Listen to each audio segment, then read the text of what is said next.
Hello everyone, welcome to the cross-cultural management introductory session today. To ensure that we are on the same page, the course title is cross-cultural management and obviously it is taught in English. Not only because we will expect quite a few incoming overseas students to undertake the course, leading to much intercultural interactions and perhaps potential culture shocks or conflicts between students with different cultural backgrounds, but also we have an international project called X Culture Challenge in the course that you will require extensive amount of time working in a global budgeting setting with your teammates from different universities around the world. And given different cultural contexts involving in a project, conducting the same language become a must in cross-cultural communication, isn't it? That's why we have this course taught in English. So if you are not expecting this, that's absolutely fine. You still have time to fix your course registration up until the mid-September. So what we are going to do today is that we will have a 3-hour lecture. Instead, you will be given a full introduction of the course, including what to expect or perhaps not to expect from the course, some do's and don'ts, and essential information of the course. Well, I just realized I haven't introduced myself to you, have I? My name is Mia Ho, currently working as a full-time associate professor of international business at National Taiwan University. And I moved here full-time in this February, and before that I was teaching part-time. And I got a full-time job as a director of international affairs and also associate professor at Department of Business Management in National Science University in Kaohsiung for 6 years and another 3 years in Yale University and half year in Suzhou University. And in terms of my education backgrounds, I got my undergraduate degrees in economics from National Suzhou University back in 2007. And soon after I went to UK to study master and PhD degrees. I got my master's in business studies with distinction from Austin University in 2009 and a PhD degrees in management from King's College London in 2012. Okay. And my research specialties include international business strategies, international marketing with a focus on the internationalization of digital platforms and ecosystems, and I also do some research on innovation strategy in and out of emerging markets. And if any of you are interested in my academic background and professional experience, you can find information on the university website. Okay. And I'm very fortunate that I've been doing research in international business and also been teaching international business related subjects in the past decades, such as international business management, emerging market issues, internationalization strategies, and this one, cross-cultural management. But if any of you find trouble listening to my lecture, for instance, you currently understand the concepts, ideas, or questions in my lecture, please do let me know, okay? If you're in the class, you can just raise your hand and should you request a question to me, I'm more than happy to help you and try to clarify and explain it again for you, okay? And if you are in a remote lecture online, you can always drop me an email. Maybe we can schedule an online meeting to discuss your questions. Okay, and since this course is not compulsory, I'm intrigued to know why do you select this course and why do you expect to learn from it? Okay, so I asked the questions in the physical classes to a range of students, and most of them actually exchange students from overseas. And they all expressed that they want to learn more about cross-cultural communications and how to interact effectively with people from different cultural backgrounds. You know that, of course, culture is so important in modern business world, given that we are living in a much globalized economy. But culture is really an obscure concept. It is something so abstract that you can't really describe it, so you often take it for granted, not only meet someone from different cultural background, isn't it? Well, recently, most of us work in organizations that were largely local. We interacted with colleagues and clients who were with us and culturally alike us. And fellow staff members were often in the same building and at the very least were in the same country, which meant that they had similar ways of communicating and making decisions. But as companies internationalize, Their employees become geographically dispersed and lose their shared assumptions and norms. People in different countries react to inputs differently, communicate differently, and make decisions differently, of course. And unlike languages, culture can't be translated. That's why we often have culture shocks and culture clashes when interacting with people from different cultural backgrounds. Miscommunications and misunderstandings as a result of cultural differences obviously will lead to harmful effects on international business activities. And personally, I think getting culture right should never be an afterthought. Companies that don't plan for how individual employees and the organization as a whole will adapt to working in a global marketplace will sooner or later stumble because of unnoticed potholes. And by the time they regain their balance, their economic opportunities may have passed. So that's why cross-cultural management has been increasingly recognized as a full part of managerial process, highly relevant to the implementation of international business strategies.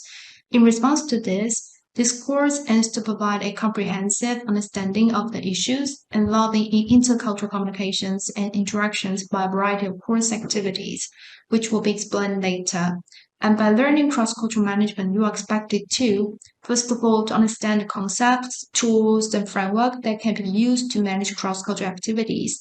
Secondly, to become more aware of your own culture as a starting point, to understand the other's culture, and to analyze the impact of culture distance on international business activities.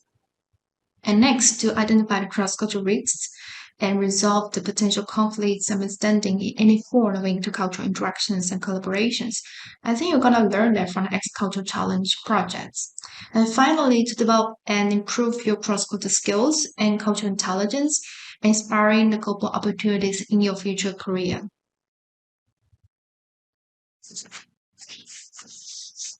But what exactly can you learn from the course and how? From the course outline in the syllabus, you will see that we only have 5 lecture themes, starting from cultural concept, discussions on the role of culture in international business contexts, and the cultural management in effective managerial communications, ethical dilemma and conflict resolution, and international business negotiations. This is because I believe to learn cross-cultural management, the best way is to experience it instead of memorizing a lot of theories to models purely from the book. So echoing this, I decided two course activities along with the lectures. The one you're gonna spend much time on it is called Culture Projects, and the other interesting activity is to role play. Okay, so let's explain the details of these two activities in the following. So basically, you have 5 lecture themes, one international project called Culture, and one role play activities in the course. Let's talk about the first activity, the X-Culture Challenge. This 10-week project is designed to offer you a valuable opportunity to work in a global budget team, roughly 5 to 6 students from different universities around the world. And you need to complete a business proposal for the reorganization and in the process experience the cross-cultural challenges and learn the best practices of business management consulting in an international business context.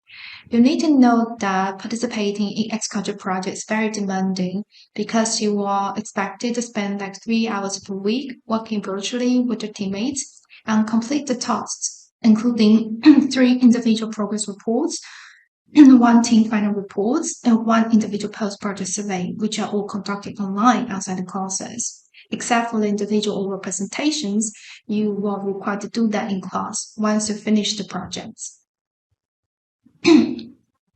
I think the true benefits for you engaging in this project is, on the one hand, you can experience the real cross-cultural challenges and learn how to tackle with them in global budgeting setting. And on the other hand, work as management consultants to help multinational corporations resolve their business and management issues, applying what learned from the book to the real world contexts. And the best part is once you completed projects, you will receive the official certificates and recommendation later from the agriculture organization. That would be a big plus for your CV in your future career. For the practical parts, to participate in this project, you need to pay around 25 USD per person. But no worries, I will pay for you but only have limited funds, so the places are limited too. So I hope to spend my money wisely. So if you can't really engage in the project, please do not select the course. Okay, still have time to think about it. Okay. You can think about it during these couple weeks. Okay, no rush to make a decision. And the detailed information, including project specifications, timelines, deadlines, and assessment criteria, can be found in course syllabus. If you have any questions, just email me. Okay. And the second or the other course activity is the role play. You will be given international business scenario that requires you to play a role play by two team formats between the American firm specializing in apparel design and sales and a Chinese firm which is basically an e-commerce giant. And I said a scenario like this mainly because most of you are much familiar with the e-commerce industry. And if you search for information about negotiation strategy and tactics across different cultural contexts, most likely you will find information relating to the US China deals. Okay. That will provide you more resources, yet less barriers preparing for this activity. And before the role play, you will be given the transcript, okay, containing all the necessary information about the deal, such as relevant industry developments and the contract terms and payment sequence, and the potential subjects gonna discuss during the meeting, and the personal and cultural backgrounds of each negotiation team members, as you can see on the slide. You will form your own team, but being randomly assigned to play as American or the Chinese firms. And then you can freely choose the role you want to act in the activity, only if you discuss with the team members. Before the day of role play, you need to study the chosen role and formulate strategy for negotiations and what your team wants to achieve on each proposed issues and submit the individual report of it. On the day of role play, the paired teams will meet and negotiate in real situation for up to 45 minutes, in which you will need to arrive at an agreement or to finish the negotiation accepting that there will be no deals between the two teams. I think it's quite normal that in a real situation, even though being discussed and negotiated with each other for quite a long time, very often you still cannot come to the conclusion or close the deal.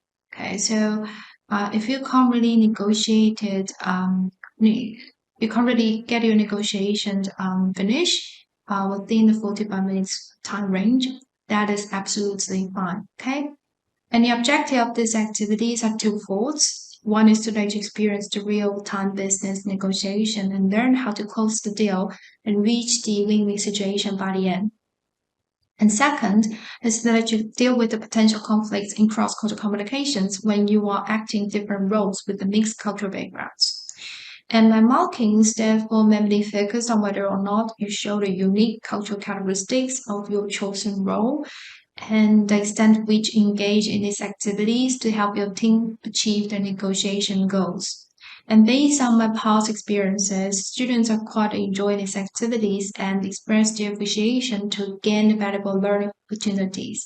And I hope you will enjoy it and find it helpful too.